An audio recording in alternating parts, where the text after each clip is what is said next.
panguva ino zvinazobuda pachena kuti knives out for VP Constantino Chiwenga, the same person anoonekwa kunzi who mobilized and ushered kuti vakomana vari kutonga panguva ino including Zvingananda vakwanzi kuva neprominence, vakwanzi kuva safe. It is because of him.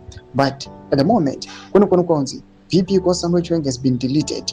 Panguva ino has been erased, his allies are destroyed, and his name panguva ino yangosara kuti ichitongova rubbished.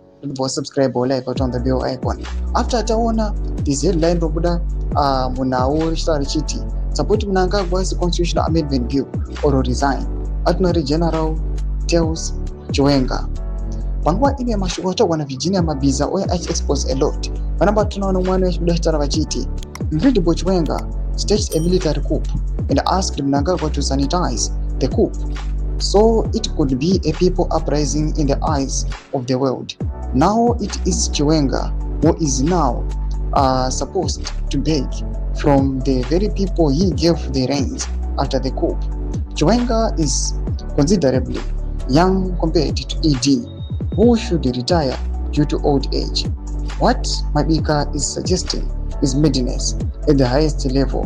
Doma developments arubuda panguva ine anonekwa kunzi VP Constantino Chiwenga panguva ine onekwa kunzi is the same person who led these guys to be in power, but panguva ino is now being forced to resign.